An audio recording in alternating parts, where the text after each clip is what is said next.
Ito yung isa po sa dahilan at paulit-ulit at lumalakas na malapit sa masang Pilipino, driver, farmers, labor sector at iba pa. At simpleng mamamayang Pilipino dito kay Senador Rapi Tulfo. Kasi katulad nito, tamang-tama kasi marami tayong biktima. Kahit ako, biktima rin niya sa mga kalukuhan sa plate number na lumalabas pa rito, paulit-ulit na lang kung sinong kontraktor ng mga plate number na hindi naman ilalabas. Ako, 2 pang plate number ang binayaran ko noong 2016, 2015 until now, hindi na bumalik, hindi na nakuha. Wala nang nangyari, binayaran ng 450 pesos, pati kayo. Marami hong ganyan kasi nag-plate ng plate number. Pangalawang nasilip ni Senador Rapi Tulfo, ito na. Totoo yun, pag nag-renew ka ng lisensya, private clinic ang naniningil. Pwede naman palang libre yun. Pwede palang LTO na ang gumastos tungkol dyan. Ito dapat lang naman talaga, di ba? Ano ba pagkakumuha ka ng driver's license o nag-renew? Pinababasa lang sa iyo yung alphabetical tapos magbibilang ka lang. May bayad ng 500 piso. Mabuti nga kung 500, kung minsan yata tumataas pa Ito, pakinggan ninyo itong ginawang public hearing at diretsong pagsasabi at pagsalita ni Senador Rapi Tulfo at yung mga humarap sa kanya na dismayado sa performance ng Land Transportation Office o LTO. Alam niyo sir, ang punot-punot dulo ng problema sa Land Transpo, matagal ko nang sinasabi, yung pong accreditation, ang dugo ng pera, bidding awards committee. Saka nakakita, paulit-ulit na lang. 7 taon, may problema yung plaka, pero yun pa rin ang nananalo sa bidding. Pero wala silang sanction because malalakas, may mga lagay. Ayun may mga lagay. Ayan talaga. Present po, Mr. Chair. Good afternoon po sa iyo, LTO. Afternoon po. Pag nag-renew ng lisensya o nag-apply ng lisensya, meron tinatawag na eye exam, tama? Yes po. Yes po. Magkano bayad doon sa labas? Hindi ko lang po alam yung exact na amount, Mr. I think it's 500, depende. Yes po, around that figure po. I'll tell you what, I'm not gonna say it again. This is the last time I'll talk to you about this. I've talked to you guys about this last year. Sibakin mo mga yun.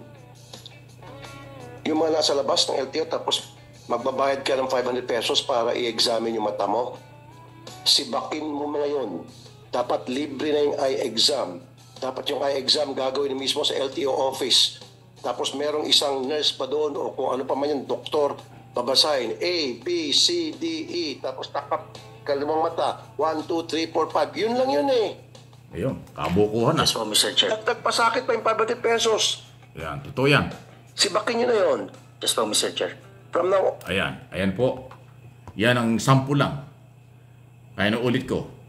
Kasi poor or para sa masa, para sa mamamayan. Kasi ilang libo o baka milyon ang nagre-renew ng driver's license. Milyon din ang may-ari ng mga sasakyan na hirap dyan sa LTO nung araw pa until now hindi matigil. Kaya tama lang yung sinasabi ni Senador Rapi Tulfo na maraming pahirap dyan. Yun nga, katulad na nagbabayad ka ng 500 pesos. Pag wala ka kasing hindi ka dumaan dun sa test na yan ng pribadong sektor ng mga nurse, doktor, para dun sa ikaw ay pasado dun sa exam na yan bago ma-renew at bago kumuha ka ng driver's license, kailangan malampasan mo yan. Pero magbabayad ka. Tama yun. Ako, ginawa rin sa akin yun na mag-renew ako Pinagbasa ka lang ng alphabetical tapos pinagbilang ka. Bayad ka na. Samantalang serbisyo yun, di ba? Public service yun. Paglilingkod bayan yun. Dapat LTO na. Kasama dapat yun sa binabayarang driver's license. Pati yung emission test. Sana masilip din ni Senador Tulfo. Senador Rapi Tulfo. Okay? Yung emission test. Kasama na dapat yan sa binabayaran sa registration. Di ba? Yung emission test, pribadong sektor ang nakikinabang dyan. May kasapakat sa loob. Pati yung insurance. Pribadong company din ang may-ari ng insurance na may kasapakat sa loob. Kaya insurance, emission test, medical examination, yan tatlong yan po yung pinagkakakitaan. dyan sa LTO sa buong bansa. Sa pagre-renew ng driver's license, okay? Sa pagre-renew at rehistro ng sasakyan, at yung pang ibang mga, yung insurance, kasi nire-required nila yan. TPL, dapat kasama, pagka-comprehensive ang insurance, dapat wala ng TPL.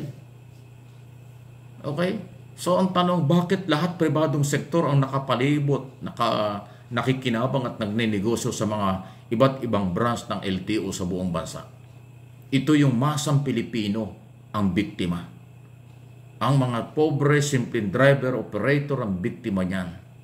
Nasa ayaw sa gusto nilang magbabayad ka sa exam na yan, testing na yan, medical check-up na yan, bayad ka ng insurance, TPL, bayad ka ng emission test. Pag pinagsama-sama mo yan, aba, yung volume, milyon-milyon pera yan. Ang tanong, hindi ba kumikita ang LTO dyan? Imposible. Paano ka magkakaroon ng accreditation para dun sa medical check-up, insurance, at saka emission test before LTO kung walang maayos na usapan dyan?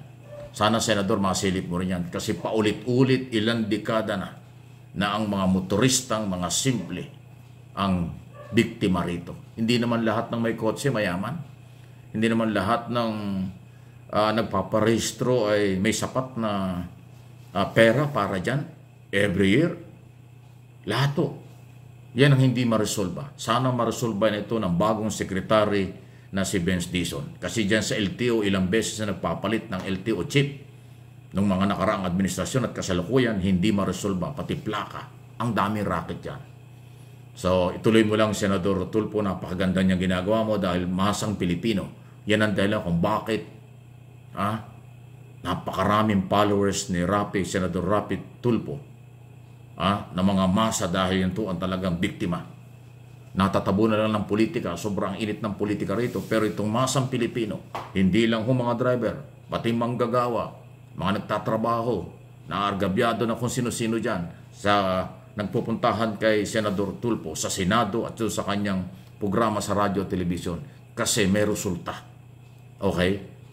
Talaga hong inaaksyonan. At yan ho'y mahirap ng mabago. Established na yan. Nilalapitan ng tao. Nagkakaroon ng resulta. Sa halip na yung gobyerno ang gumawa niyan, hindi ginagawa ng gobyerno, ng ibang ahensya ng gobyerno, kasi mayroong sabuatan. May pera yan business yan Insurance, business. Emission test, business. Yung mga medical check-up, examination, business yan ng mga pribadong doktor. So, ang dami hong rumarakit na pag inaral mo, tiningnan mo, lahat ay mga mahirap, simpleng mamamayan ang biktima ng ganyang klase. So, tulungan natin itong krosadang ito ni Senador Rapi Tulfo na makakatulong ng malaki sa mga mahirap sa buong bansa, hindi lang dito sa Metro Manila yan. Yan ang isa sa mga dahilan kahit na anong pagsisikap ni Pangulong Marcos, ayusin ang gobyerno, patinoy ng gobyerno, palakasin ang gobyerno, itong mga ganitong klaseng racket ng ibang ahensya, yan ang nakakasira. Yan ang sumisira sa malawak na programa ni Pangulong Marcos. Kaya mabuti nilang at merong Senador Rapi Tulfo na pwedeng lapitan at nag-i-expose ng ganitong mga sabihin na nating anomalya o racket ng iilang sektor. Please like and share ang video ito. Dahil alam ko, milyon-milyon Pilipino ang biktima rito. Kayong mga OFW, nagpapadala ng pera, kung meron kayong sasakyan na ginagamit ng inyong pamilya, kayo ang biktima rito. Yung mga bayarin yan. Baka nga sobra pa ang sinisigil sa inyo. Ganyang kalupit ang galawan. Grabe.